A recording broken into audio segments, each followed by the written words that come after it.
നമ്മളേറെ ആശങ്കപ്പെടുത്തിയൊരു സംഭവമായിരുന്നല്ലോ ചെന്താമരയുടെ ആ കൊലപാതക പരമ്പര, ഇരട്ട കൊലപാതകം എന്ന് പറയുന്നത് നമ്മളെ ഏറെ ഞെട്ടിച്ചിരുന്നു നെന്മാറയിൽ.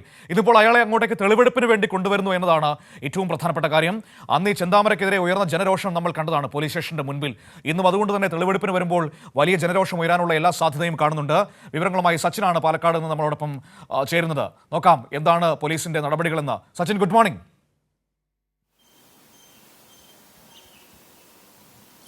Good morning Manu.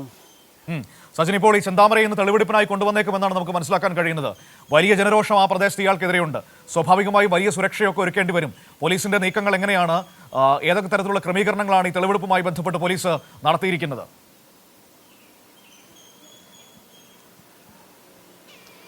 മനു, ചെന്താമര നിലവിൽ വിയ്യൂരിലെ അതിസുരക്ഷാ ജയിലിലാണ് ഇപ്പോൾ കഴിയുന്നത്.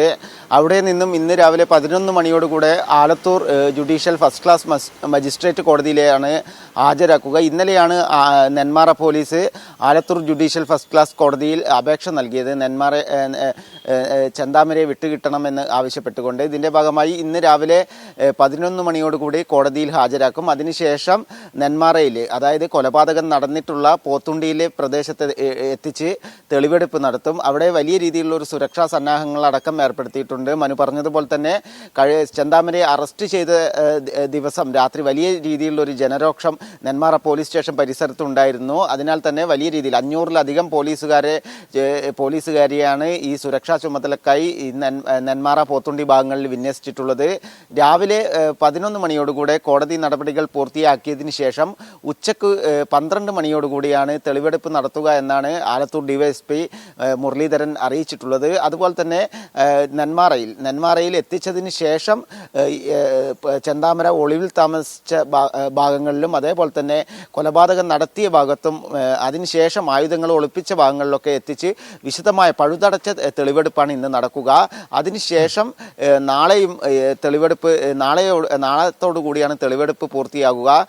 നമുക്കറിയാം, കഴിഞ്ഞ 27-ാം തീയതിയാണ് നാടിനെ നടുക്കിയ കൊലപാതകം നെന്മാറ പോത്തുണ്ടിയിൽ നടന്നത്. 27-ാം തീയതി രാവിലെ 10 മണിയോടുകൂടിയാണ് സുധാകരനെയും അമ്മ ലക്ഷ്മിയെയും ചെന്താമര അതിക്രൂരമായ രീതിയിൽ വെട്ടിക്കൊലപ്പെടുത്തിയത്. 2019 സുധാകരന്റെ ഭാര്യ സജിതയെ കൊലപ്പെടുത്തിയ കേസിൽ ശിക്ഷയിൽ കഴിയുകയായിരുന്ന ചെന്താമര ജാമ്യത്തിൽ ഇറങ്ങിയതിന് ശേഷമാണ് ഈ ഇരട്ട കൊലപാതകം നടത്തിയത്. അതിനുശേഷം 36 മണിക്കൂറിന് അകമാണ് പോലീസ് ചെന്താമരയെ വലയിലാക്കിയത്. വലിയ രീതിയിലുള്ള ഒരു ആരോപണങ്ങളടക്കം പോലീസിനെതിരെ ഉണ്ടായിരുന്നു. അതൊക്കെ മറികടന്നുകൊണ്ട് പോലീസിന്റെ പഴുതടച്ച അന്വേഷണത്തിനൊടുവിലാണ് ചെന്താമരയെ പിടികൂടുന്നത്. അതിനുശേഷമാണ് ആലത്തൂർ കോടതിയിൽ ഹാജരാക്കിയ ചെന്താമരയെ 14 ദിവസത്തേക്ക് റിമാൻഡ് ചെയ്തതിനു ശേഷം പോലീസ് ആവശ്യപ്പെട്ട പ്രകാരമാണ് 2 ദിവസത്തേക്ക് ഇപ്പോൾ പോലീസ് കസ്റ്റഡിയിൽ കോടതി അനുവദിച്ചിട്ടുള്ളത്. ഇന്നും നാളെയുമാണ് തെളിവെടുപ്പ് നടക്കുക. മനു, ശരി, നോക്കാം. ഏതായാലും ഇന്നും നാളെയും തെളിവെടുപ്പ് നടക്കുന്നു. ഇയാളെ വലിയ സുരക്ഷാ വലയത്തിൽ വേണം കൊണ്ടുവരാൻ. കാരണം നാട്ടുകാരുടെ പ്രതിഷേധമൊക്കെ നമുക്കറിയാവുന്നതാണ്. ഒന്ന്, ഈ കൊലപാതകം നടത്തിയ സ്ഥലത്ത് തെളിവെടുപ്പ് നടത്തണം. മറ്റൊന്ന്, ഇയാൾ ഒളിച്ചു താമസിച്ചിടം, ആയുധം സൂക്ഷിച്ചിടം, അങ്ങനെ ഒരുപാട് ഇടങ്ങളിൽ തെളിവെടുപ്പിനായി പ്രതിയെ കൊണ്ടുപോകേണ്ടതുണ്ട്.